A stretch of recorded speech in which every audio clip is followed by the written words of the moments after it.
Witam wszystkich na kanale International Citizen, a w dzisiejszym odcinku będziemy mówili na temat miłość przez internet. Filipiny. Czy to możliwe? No i zacznijmy od krótkiego wprowadzenia, czyli faktu, że poznawanie kogoś przez internet w obecnych czasach szczególnie to jest rzecz normalna na porządku dziennym i pokusiłbym się o stwierdzenie, że to jest jedna z popularniejszych, o ile nie najpopularniejsza forma, w jaki sposób poznajemy drugą osobę. I tutaj chciałem zadać pytanie, dlaczego Filipiny, dlaczego Azja? I moim zdaniem odpowiedź jest bardzo prosta i krótka. Dlatego, że jako mężczyzna z Europy, z Polski, z Wielkiej Brytanii, mamy zdecydowanie większe szanse na znalezienie kogoś i znalezienie kogoś zainteresowanego, kogoś z wartościami, niż to jest na portalach randkowych w Europie, w Polsce, w Wielkiej Brytanii. Wiem z własnego doświadczenia, sprawdzałem wszystkie opcje. W cudzysłowie wszystkie opcje, wiele opcji po prostu.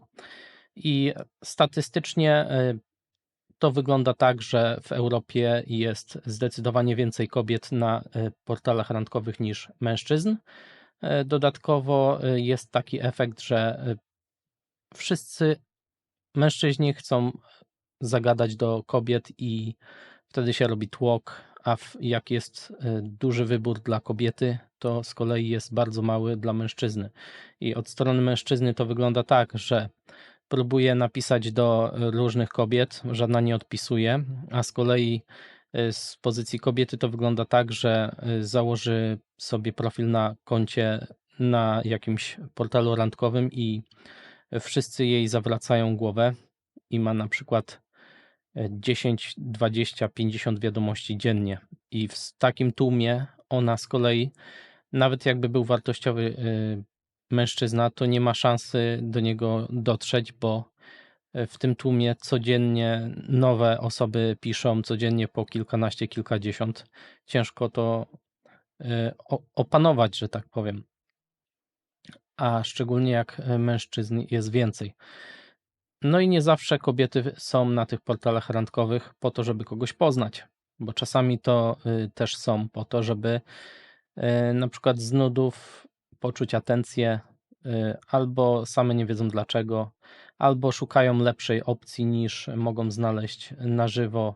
Jest wiele opcji, wiele powodów, dla których są tam, bo nie zawsze szukają kogoś. A z kolei dla mężczyzn ja bym się skłaniał ku odpowiedzi, że raczej mężczyźni są częściej po to, żeby tam kogoś poznać.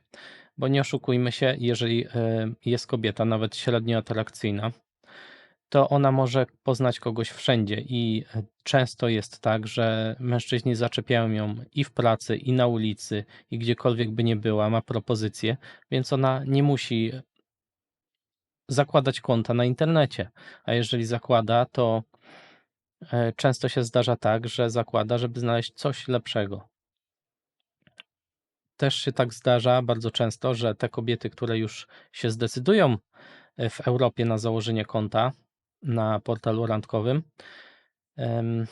nie są zawsze najwyższej jakości. W sensie takiej, że jeżeli jest kobieta w kwiecie wieku, młoda, atrakcyjna, wartościowa, to taka kobieta nawet nie zdążyłaby założyć konta na portalu randkowym, a już by miała 100 propozycji na wyjście za mąż.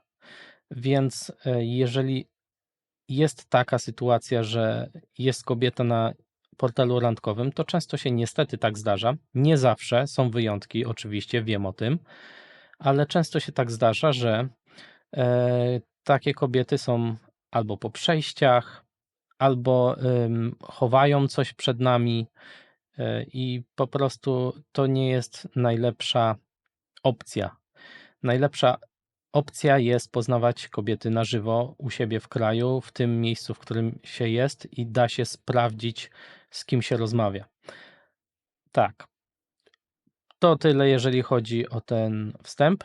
Kolejna sprawa to są platformy randkowe.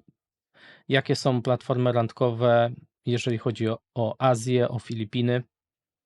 I tutaj nie chcę się skupiać na wymienianiu wszystkich nazw, bo jest ich dużo.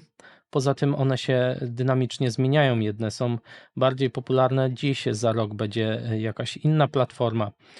Ogólnie rzecz biorąc, jeżeli mamy Google, to możemy sobie sprawdzić samemu, które są najpopularniejsze.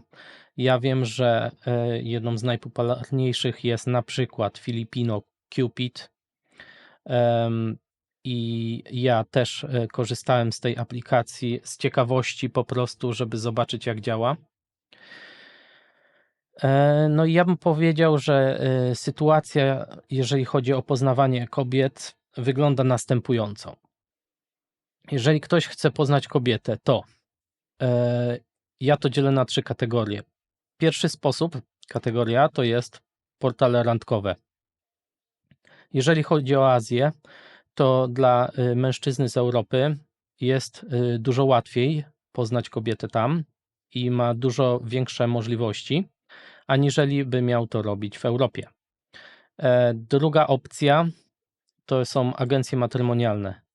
Wiem, że to może brzmieć obciachowo dla niektórych, ale ja tak nie uważam, bo jeżeli mamy kogoś, kto nas kocha, to jakie to ma znaczenie, czy go poznaliśmy w sklepie, czy poznaliśmy go w szkole, czy poznaliśmy go gdzie, skoro to jest wartościowa osoba i na przykład spędzimy z nią całe życie.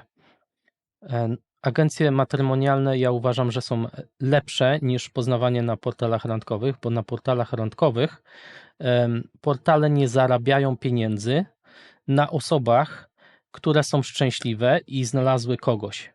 Portale randkowe zarabiają pieniądze wtedy, kiedy cały czas szukamy kogoś i nie możemy znaleźć, bo wtedy jesteśmy tam, więc wyświetlają nam się płatne reklamy, a poza tym my płacimy za usługi takiego portalu randkowego. Więc w zdecydowanej większości portale randkowe są tak zbudowane, żeby nie udało nam się do końca poznać takiego partnera, jakiego chcemy, tylko żebyśmy cały czas tam siedzieli i szukali kogoś.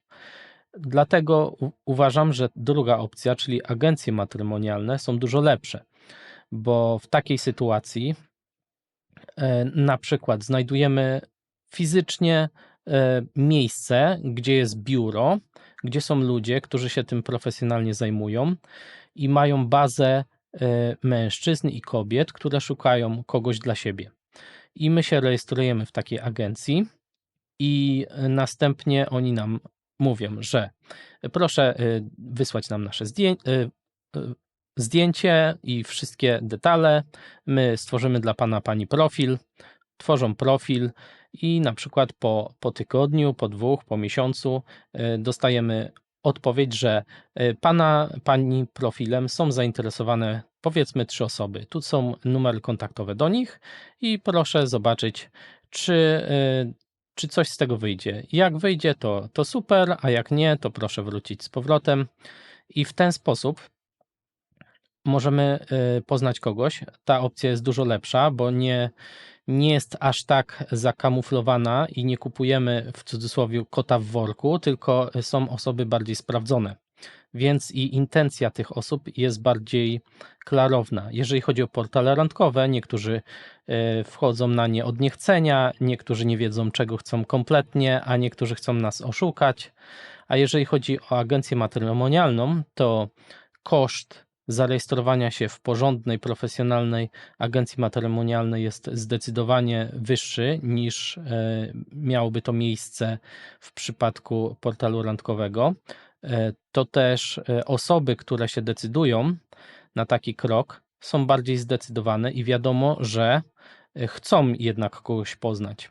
I nie ma aż tak dużego marnowania czasu niepotrzebnie na rozmowę z kimś, kto w ogóle nie jest nami zainteresowany. Tak, a ostatnia kategoria, najlepszy sposób na poznanie kogoś, to ja bym powiedział, że jest przyjazd na miejsce, ewentualnie poznanie kobiety przez znajomych. Czyli jeżeli chcemy na przykład poznać kobietę z Filipin, to wtedy najlepszą opcją by było dla nas pojechać na Filipiny, pobyć tam na wakacjach, powiedzmy miesiąc, 2 miesiące, w zależności od tego, ile jesteśmy w stanie tam być. I na miejscu rozmawiać z ludźmi i wtedy, jak rozmawiamy z kimś na żywo, to ta osoba ma mniejsze możliwości zatajania przed nami faktów i widzimy, z kim rozmawiamy, bo jeżeli to jest tylko przez internet, to wiadomo, że możemy rozmawiać z kimkolwiek. Na żywo jest jednak najlepiej. Kolejna sprawa. Paradoks wyboru. To jest bardzo ciekawy paradoks. Większość przeciętnych mężczyzn nie miało z tym styczności, jeżeli chodzi o praktyczne zastosowanie, ponieważ polega on na tym, że jeżeli jesteśmy, powiedzmy, Polakiem w Polsce i jesteśmy średni, to w takim wypadku najczęściej nasz wybór, jeżeli chodzi o potencjalne partnerki, materiał na żonę, jest, nie oszukujmy się, słaby albo mały, powiedzmy tak. Więc nigdy nie mieliśmy z reguły w takim wypadku opcji, żeby poczuć, co to jest mieć duży wybór. I taka sytuacja czasami może prowadzić do desperacji, decydowania się na coś, czego tak naprawdę nie chcemy i zaniżania naszych standardów, co może mieć czasami złe skutki. Ale ja bym radził patrzeć na jakość mimo wszystko, na wartości. Jeżeli ktoś oczywiście szuka kogoś do poważnego związku na długi czas albo potencjalnie na całe życie, bo jeżeli chodzi o krótkotrwałe znajomości, to nie ma zastosowania. Ale tak, jeżeli chcemy kogoś poznać na poważnie, to na Filipinach mamy odwróconą sytuację o 180 stopni. Tak jak w Polsce, na przykład mężczyzna przeciętny ma odrobinę większe problemy, żeby w łatwy sposób poznać dobrą kandydatkę na żonę, albo nawet, żeby poznać jakąkolwiek dziewczynę, to jak przyjedzie na Filipiny, albo jak próbuje online randkować na internecie, to okazuje się, że sytuacja się obraca o 180 stopni i tak jak w Polsce to kobieta jest na wygranej pozycji, to znaczy, że ona ma większy wybór. Tak, jeżeli chodzi o Azję, to mężczyzna ma dokładnie taki sam wybór, czyli jakby w prosty sposób to wytłumaczyć, przeciętny biały mężczyzna z Europy na Filipinach ma taką sytuację jak piękna kobieta w Polsce. Podobny ma wybór. Czyli jak powiedzmy zarejestrujemy się na takim portalu randkowym albo przyjedziemy na Filipiny, to będziemy mieli takie opcje, jakbyśmy byli celebrytą, że tak powiem. I nie przesadzam tu wcale, bo w Azji jest coś takiego, że ceni się ludzi, którzy mają białą skórę, ludzi, którzy są z Europy i są postrzegani w pozytywnym świetle. Tak więc są automatycznie też atrakcyjni, mimo że w Europie mogą być przeciętni. To nie jest w sumie dziwne, jak zastanowimy się nad tym na logikę, bo to dotyczy wszystkiego, prawo rzadkości. I tak samo możemy powiedzieć, dlaczego złoto jest cenne. I odpowiedź jest bardzo prosta, bo występuje rzadko. I tak samo jest ze wszystkim innym. Dlaczego na przykład Hiszpan w Hiszpanii nie jest tak popularny jak Hiszpan w Polsce? No, z tego samego względu, dlaczego złoto jest cenne. I na tej samej dokładnie zasadzie jest na przykład z Polakiem na Filipinach. Bycie obcokrajowcem, na przykład białym Polakiem na Filipinach, to jest egzotyka, więc automatycznie wyróżniamy się w tłumie i jest wtedy możliwość poczucia, że jest się zauważonym i ma się duży wybór. Ale już przechodząc do sedna, paradoks wyboru. Jeżeli mężczyzna znajdzie się na tym poziomie, albo jest wybitnie przystojny i atrakcyjny dla kobiet w Polsce, to on już wie o tym, a jak nie jest, to się może przekonać chociażby w takich Filipinach. Jeżeli poszukujemy wartościowej, porządnej kobiety, z którą spędzimy całe życie i możemy na niej liczyć, możemy jej ufać, jest po prostu wartościowa, to dostrzeżemy, że wybór jest duży, ale ilość ludzi wartościowych nie jest.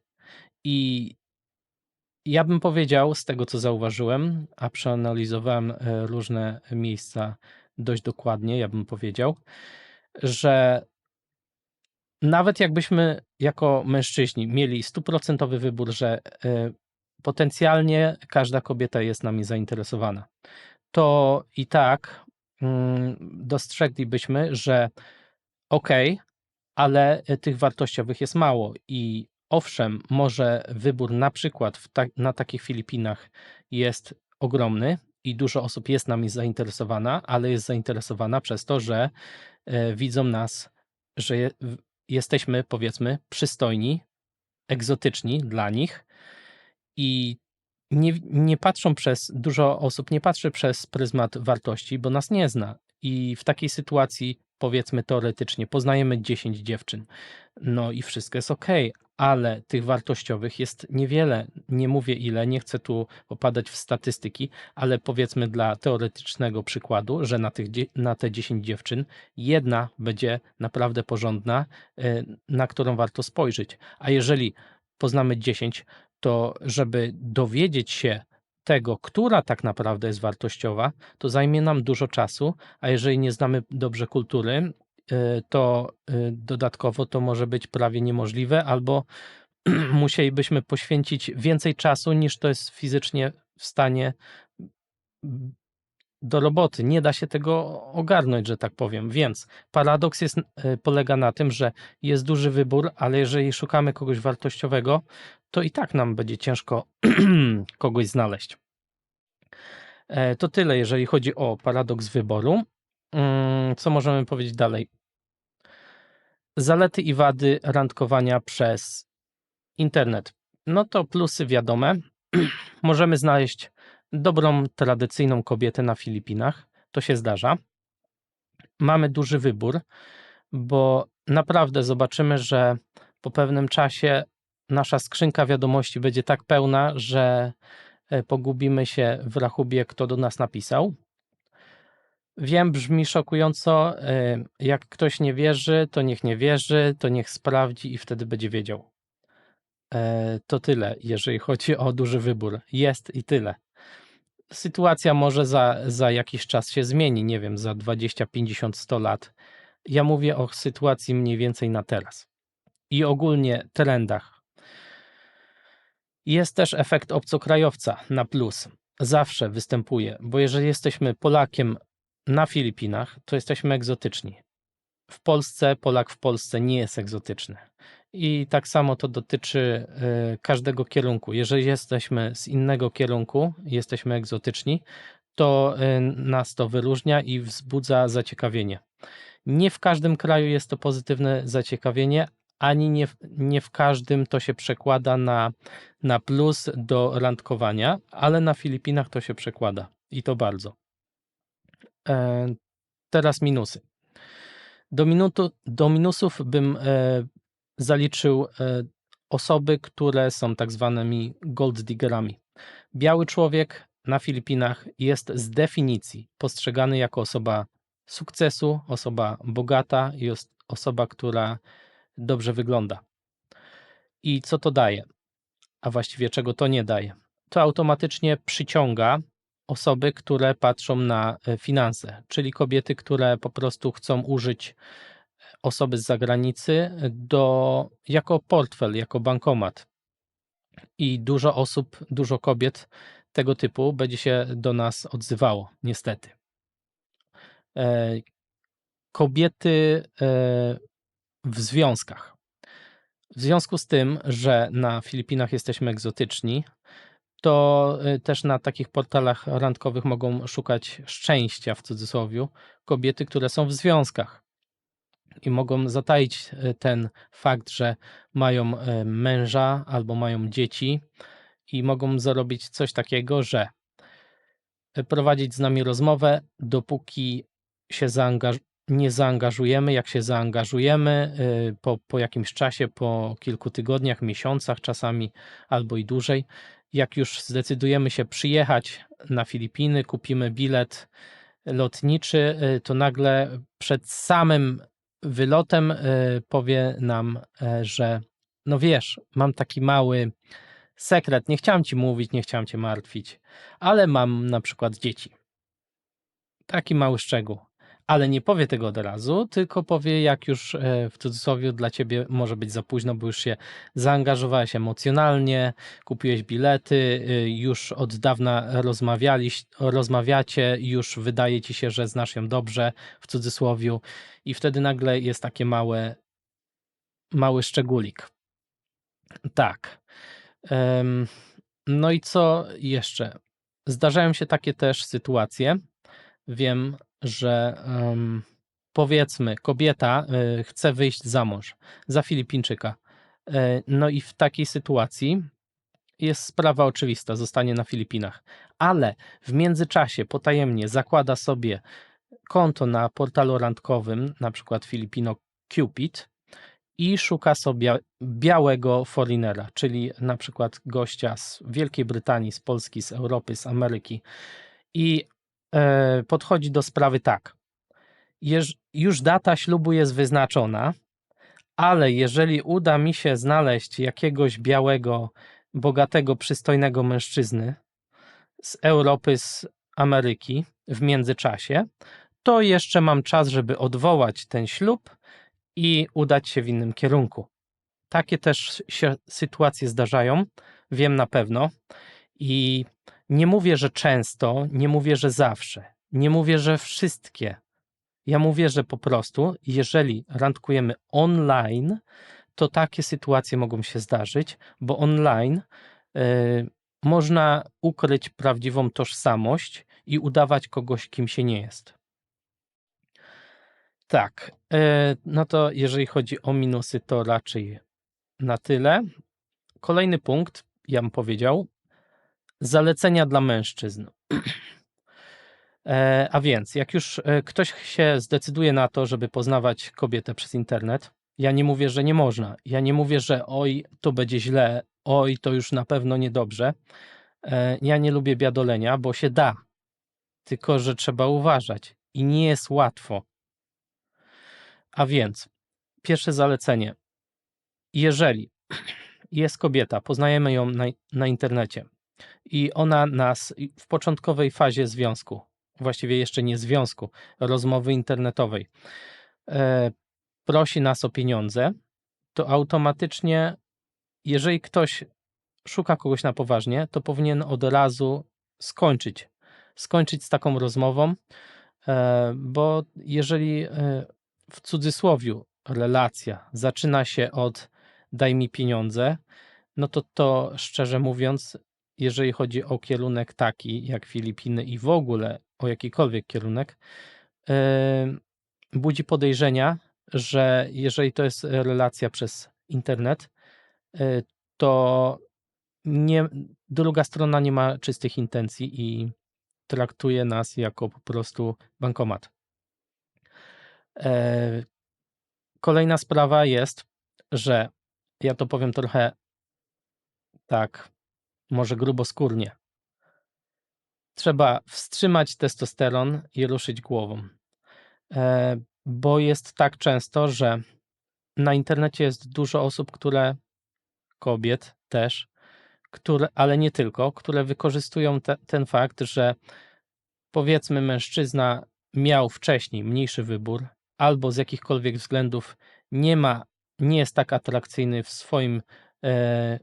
w swoich kierunkach geograficznych, to po prostu udają sztuczne zainteresowanie, grają na uczuciach, na instynktach, żeby po prostu wyłudzić kasę i tyle w temacie. Więc trzeba pierwsze ruszyć głową i uważać, bo jeżeli kogoś tylko znamy przez internet, to tak naprawdę go nie znamy wcale.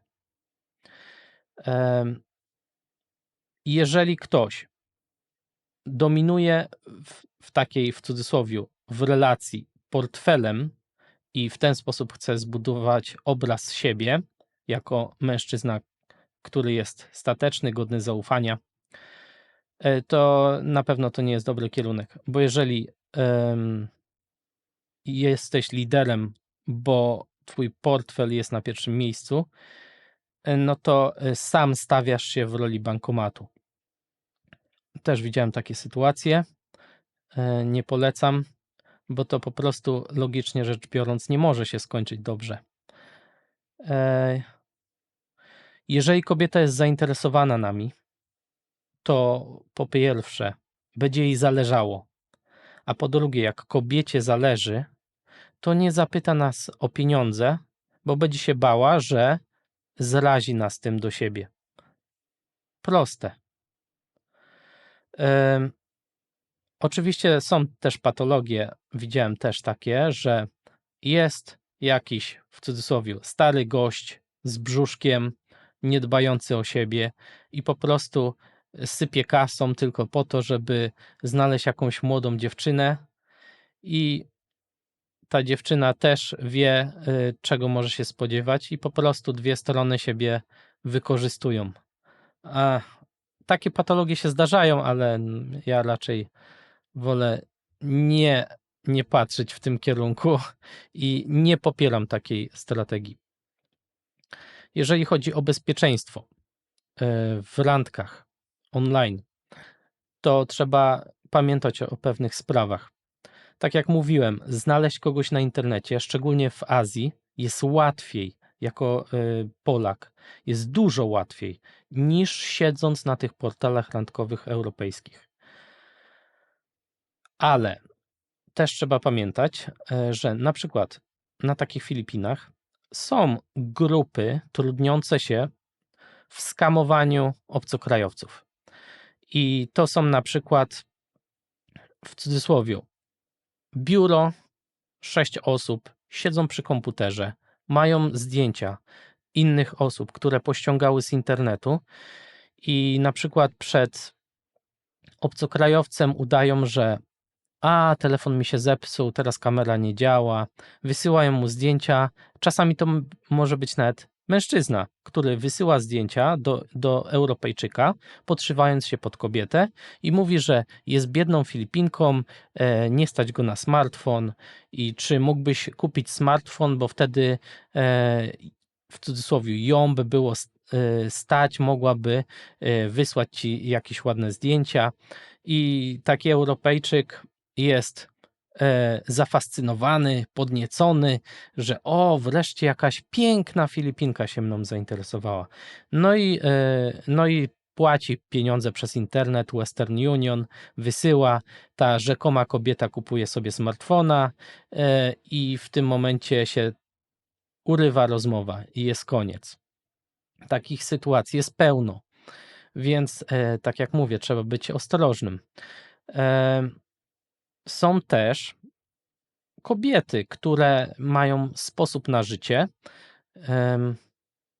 Po prostu na przykład na Filipinach mają słaby dochód, albo nie mają dochodu wcale. Jest albo sama, albo ma rodzinę, bo są różne sytuacje. I wie o tym, że jest dużo napalonych, naiwnych obcokrajowców, którzy szybciej wyciągną pieniądze z portfela niż pomyślą i na przykład rozmawia z 5-6 obcymi gościami z zagranicy i przed nimi udaje biedną poszkodowaną i każdy jej na przykład wysyła dorobną kwotę. Na przykład $50 miesięcznie, bo ona jest taka biedna i taka kochana i może kiedyś tam pojadę na Filipiny, ją zobaczę. I ma takich 5 ludzi na przykład i od 5 ludzi po $50 i już ma kwotę, którą normalnie by zarobiła w jakimś sklepie na wiosce. I już na przykład nie musi chodzić do pracy. Jeszcze dodatkowo znajdzie kilku albo od czasu do czasu poudaje, że telefon mi się zepsuł, to coś tam się stało, to babcia zachorowała. I ci naiwni mężczyźni oczywiście zapłacą. I w ten sposób niektóre z kobiet sobie dobrze żyją z naiwnych obcokrajowców. Dlatego trzeba uważać na to i nie być naiwnym, tylko być rozsądnym. Tak. Jeszcze jedna sprawa. Nawet jak kogoś znamy przez internet, ale tylko przez internet i znamy go, powiedzmy, tą osobę, kobietę, od miesiąca, 2, to nie należy podawać dokładnych danych osobowych, bo często może być tak, że nie wiemy, kto jest po drugiej stronie i podając swoje dane, ta osoba na przykład zbiera to, żeby za naszymi plecami na przykład wyłudzić jakiś kredyt gotówkowy, albo sprzedać nasze dane komuś innemu, nie wiadomo, co się z nimi stanie. Nie podawać żadnych numerów kont, gdzie dokładnie mieszkamy, ani nic. Dopóki się nie poznamy, dopóki się naprawdę nie spotkamy, to trzeba zachować szczególną ostrożność. Jeżeli jeszcze jedną sprawę można dodać, bo tak jak na początku wspomniałem, że najlepiej jest pojechać na miesiąc, 2 i poznać i tam na miejscu kogoś spotkać.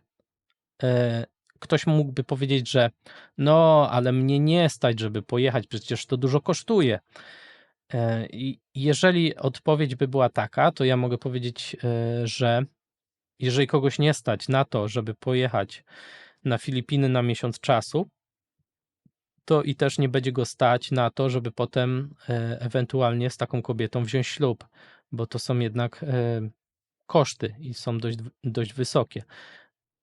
I dlatego uważam, że tak jak już w niektórych poprzednich odcinkach wspominałem, Filipiny są daleko i trzeba mierzyć siły na zamiary. Ja nie mówię, że to jest niemożliwe, ale musimy mieć jakieś drobne zapasy finansowe, które nam pozwolą w razie czego pojechać na te Filipiny, poznać daną osobę i jeżeli ta kobieta, powiedzmy, zdecydowałaby się na taki krok, że chciałaby przylecieć do Polski i z nami zamieszkać, to oczywiście będzie zdana na nas finansowo i w takim wypadku musimy być stabilni finansowo, bo inaczej nic z tego nie wyjdzie. Tak, to tyle. I ostatnia sprawa, podsumowanie tego wszystkiego. Więc ja bym podsumował tak. Jeżeli chodzi o poznawanie kobiet przez internet, szczególnie na Filipinach, to sytuacja wygląda zdecydowanie dużo lepiej niż w Polsce. Oczywiście jest paradoks wyboru i jest dużo kobiet, które nie są właściwe, albo nawet osób, które oszukują, ale ogólnie rzecz biorąc, jak bardzo dużo poświęcimy czasu, to i tak mamy większe szanse na znalezienie kogoś, aniżeli byśmy scrollowali te portale randkowe w Europie do nie wiem co, do przyszłego roku. To jest taka sprawa. Czy nam się uda to, czy nie, to jest zupełnie inny temat, bo ja już wspomniałem, że najprościej i najbezpieczniej by było kogoś znaleźć w swoim miejscu na żywo, ale Azja jest jak najbardziej dobrym tematem, jeżeli chodzi o poznawanie. Mamy duże zalety, a szczególnie na Filipinach. Więc jak ktoś chce poznać kobiety na Filipinach, to randki online są jak najbardziej ok, z tym, że jeżeli ma opcję zrobić to inaczej, czyli agencja matrymonialna to jest jedna opcja, albo pojechać tam i poznać kogoś na żywo, albo przez kogoś, kto tam jest, to lepiej tak zrobić. W tym temacie to wszystko. Mam nadzieję, że się podobało. Zapraszam do następnych odcinków. Cześć.